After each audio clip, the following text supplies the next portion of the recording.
અમારી ચેનલ ભક્તિ સત્સંગમાં આજે આપણે સોમ પ્રદોષ વ્રત વિશે જાણીશું। સોમ પ્રદોષ વ્રત ભગવાન શિવની કૃપા મેળવવા માટે ઉત્તમ માનવામાં આવે છે। જ્યારે પ્રદોષ વ્રત સોમવારે આવે છે ત્યારે તેને સોમ પ્રદોષ વ્રત કહેવામાં આવે છે, જે માનસિક શાંતિ અને મનોકામના પૂર્ણ કરનાર માનવામાં આવે છે। 2026ના પ્રારંભિક સમય મુજબની માહિતી આ પ્રમાણે છે। 26 જાન્યુઆરીમાં આ મહિનાનું મુખ્ય સોમ પ્રદોષ વ્રત 2 ફેબ્રુઆરી 2026 સોમવારના રોજ આવે છે। પ્રદોષ કાળ પૂજા સમય એ સાંજે 6:14 થી રાત્રે 8:45 સુધી છે। સ્થાનિક સૂર્યાસ્ત મુજબ સમયમાં થોડો ફેરફાર થઈ શકે છે। સોમ પ્રદોષ વ્રતની કથા અત્યંત પ્રેરણાદાયી છે। આ કથા સાંભળવા કે વાંચવા માત્રથી મનુષ્યને પુણ્ય પ્રાપ્ત થાય છે અને જીવનના કષ્ટો દૂર થાય છે। સોમ પ્રદોષ વ્રતની પૌરાણિક કથા એ પ્રાચીન કાળમાં એક બ્રાહ્મણી હતી જેના પતિનું અવસાન થઈ ગયું હતું। તેને એક નાનો પુત્ર હતો। તે બ્રાહ્મણી એ અત્યંત ગરીબ હતી, તેથી તે રોજ સવારે પોતાના પુત્ર સાથે ભીખ માંગવા નીકળતી અને જે મળે તેનાથી પોતાનું ગુજરાન ચલાવતી હતી। રાજકુમાર સાથે એનો મેળાપ થાય છે। એ એક દિવસ ભીખ માંગીને પાછા ફરતી વખતે તેને નદી કિનારે એક સુંદર બાળક દેખાયો, જે ખૂબ જ ઉદાસ હતો। તે બાળક વિદર્ભ દેશનો રાજકુમાર હતો। શત્રુઓએ એના પિતા પર હુમલો કરીને તેમનું રાજ્ય છીનવી લીધું અને એના પિતાનું મૃત્યુ થયું હતું। તે જીવ બચાવવા રખડતો હતો। બ્રાહ્મણી તેના પર દયા આવી અને એ રાજકુમારને પોતાના ઘરે લઈને આવી। તેને રાજકુમારને પોતાના પુત્રની જેમ ઉછેર્યો। થોડા સમય પછી બ્રાહ્મણી તેના બંને પુત્રો સાથે ઋષિ સાંડિલ્યના આશ્રમે ગઈ। ત્યાં ઋષિએ તેમના સોમ પ્રદોષ વ્રત વિશે જણાવ્યું અને એની વિધિ સમજાવી। ઋષિના કહેવા મુજબ બ્રાહ્મણી અને બંને બાળકોએ પૂરી શ્રદ્ધાથી પ્રદોષ વ્રત કરવાનું શરૂ કર્યું। એકવાર બંને બાળકો વનમાં વિહાર કરી રહ્યા હતા, ત્યાં રાજકુમારે ગાંધર્વ કન્યા અંશુમતીને જોઈ અને તેના એકબીજા પર મોહિત થઈ ગયા। અંશુમતીના પિતા એ ગંધર્વ રાજને જ્યારે ખબર પડી કે આ વિદર્ભ નામનો એક રાજકુમાર વિદર્ભનો રાજકુમાર છે, ત્યારે ભગવાન શિવની પ્રેરણાથી તેમને પોતાની પુત્રીના લગ્ન રાજકુમાર સાથે કરાવી દીધા। ત્યારબાદ રાજકુમારે ગંધર્વ સેનાની મદદથી પોતાના રાજ્ય પર ચડાઈ કરી અને શત્રુઓને હરાવીને પોતાનું ખોવાયેલું રાજ્ય પાછું મેળવ્યું।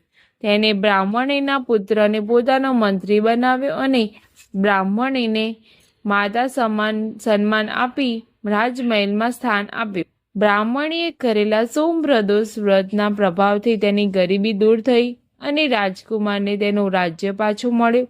જે રીતે ભગવાન શિવે બ્રાહ્મણીના દુઃખ દૂર કર્યા, એ જ રીતે આ વ્રત કરનાર દરેક ભક્તની મનોકામના પૂર્ણ થાય। નું મુખ્ય મંત્ર છે પૂજા દરમિયાન ઓમ નમઃ શિવાયનો જાપ કરવો। આમાં દાનનું બહુ જ મહત્વ છે। જે કથા સાંભળ્યા પછી બ્રાહ્મણને દાન અથવા ભોજન કરાવવું એ શુભ મનાય છે।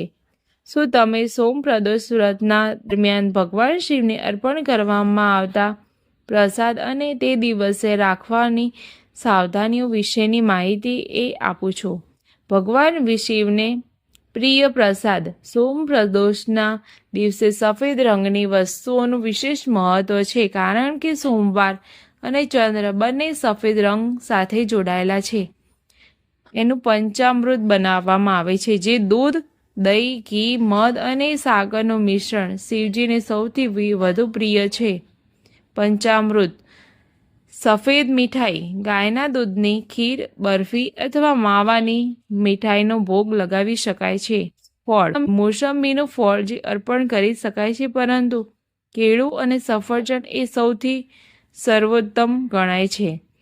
શ્રીફળ એટલે કે શિવની પૂજામાં નારિયેળ અર્પણ કરવામાં આવે છે, પરંતુ ધ્યાન રાખવું કે શિવલિંગ પર નારિયેળનું પાણી ચઢાવવામાં આવતું નથી. સોમપ્રદોષ વ્રત દરમિયાન શું ખાવું જોઈએ? જો તમે આખો દિવસ ઉપવાસ રાખતા હો તો નીચે મુજબ આહાર કરી શકો છો. દૂધ અને દૂધની બનાવટો જેમ કે દૂધ, દહીં અથવા છાશ લઈ શકાય છે. ફળો, સફરજન, પપૈયું, કેળા કે જે તે ઋતુના ફળ ખાઈ શકાય છે. ફરાળી વાનગી, સાબુદાણાની ખીચડી, મોરૈયો અથવા રાજગરાનો લોટની વાનગીઓ ખાઈ શકાય છે.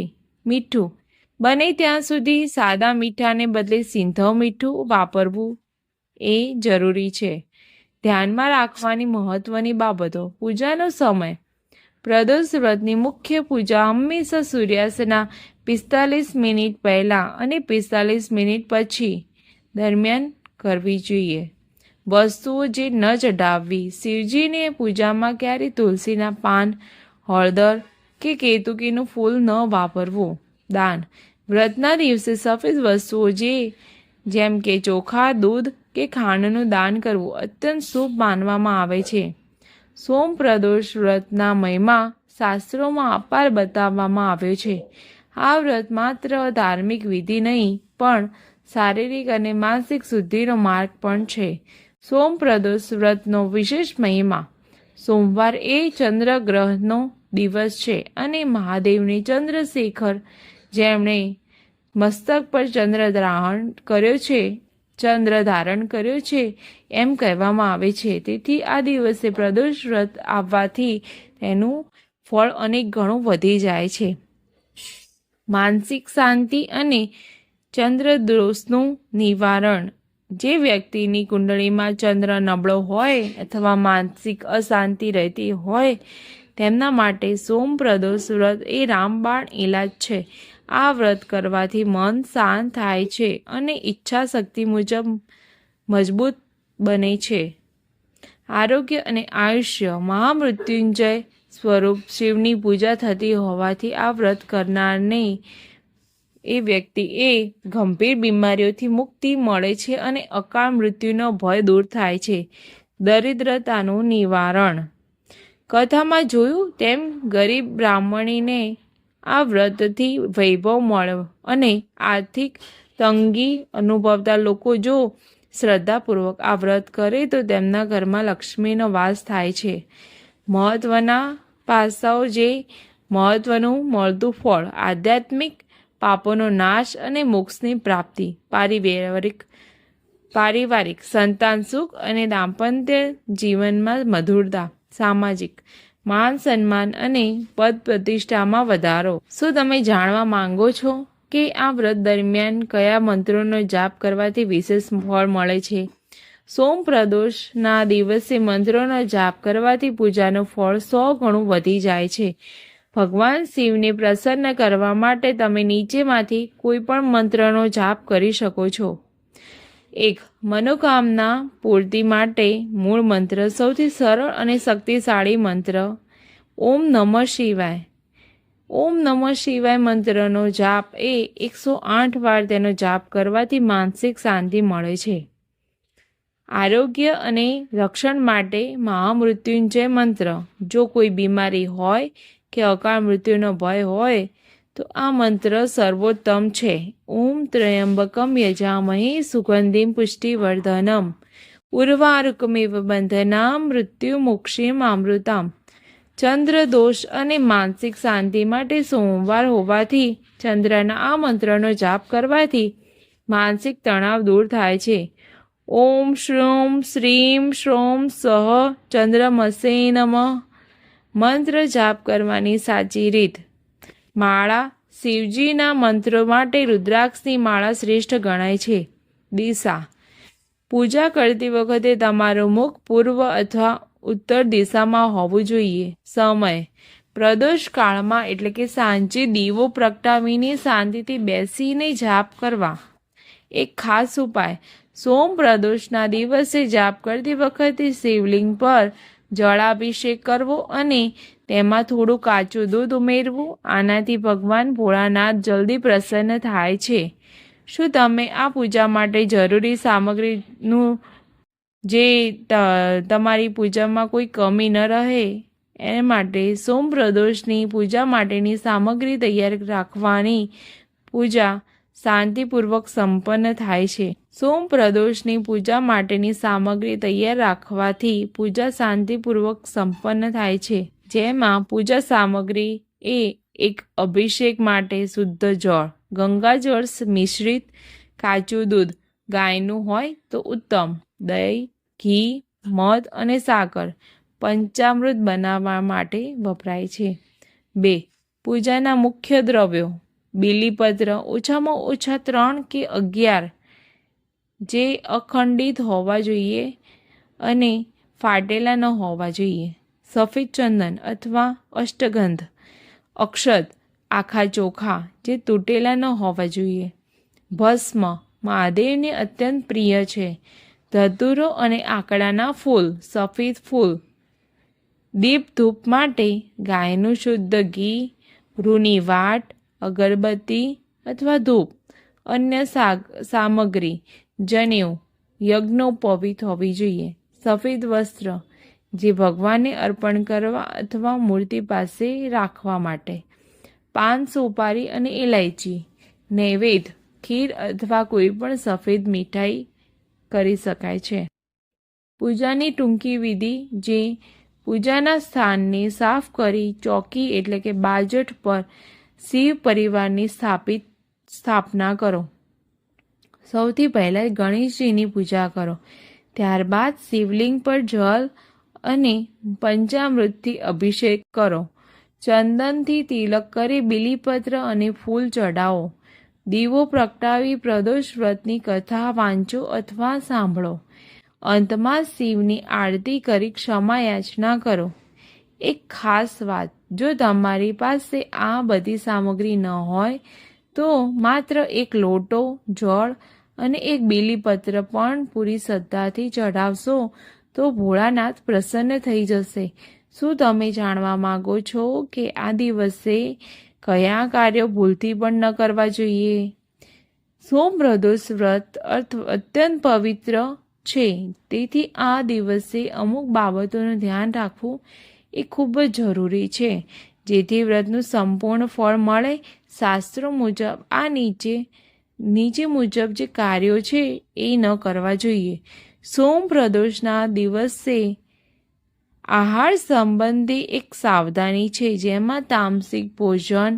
આ દિવસે ડુંગળી, લસણ, માંસ કે મદીનાનું સેવન ભૂલથી પણ ન કરવું જોઈએ. મીઠું: જો શક્ય હોય તો સાદા મીઠાનો ત્યાગ કરવો અને ફક્ત સિંધવ મીઠું વાપરવું. વારંવાર ભોજન: વ્રત દરમિયાન વારંવાર ફળાહાર ન કરવો. મનને સંયમમાં રાખવું. પૂજામાં રાખવાની સાવધાની: શિવલિંગ પર પ્રતિબંધિત વસ્તુઓ: શિવજીને ક્યારેય તુલસી, હળદર, કેતકીનું ફૂલ કે કંકુ ન ચઢાવવા. શિવજીને હંમેશા સફેદ ચંદન કે ભસ્મ ચઢાવવી. શિવલિંગની પરિક્રમા: ધ્યાન રાખવું કે શિવલિંગની ક્યારેય આખી પરિક્રમા કરવામાં આવતી નથી. જ્યાંથી જળ વહે છે ઓળંગવી જોઈએ નહીં, ત્યાંથી પાછા વળી જવું જોઈએ. માનસિક અને શારીરિક શુદ્ધિ: ક્રોધ અને વિવાદ: આ દિવસે કોઈની સાથે ઝઘડો ન કરવો, કોઈનું અપમાન ન કરવું. ગુસ્સો કરવાથી વ્રતનું પુણ્ય ક્ષીણ થઈ જાય છે. અસત્ય બોલવું: જૂઠું બોલવાથી કે બીજાની બુરાઈ કરવાથી બચવું. બ્રહ્મચર્ય: વ્રતના દિવસે બ્રહ્મચર્યનું પાલન કરવું જોઈએ. સમયનું મહત્વ: સૂઈ જવું. દિવસ દરમિયાન ઊંઘવું ન જોઈએ. જેમાં પ્રદોષ કાળમાં જ્યારે તમે પૂજા કરો ત્યારે કાળા રંગના કપડાં પહેરવાનું ટાળવું.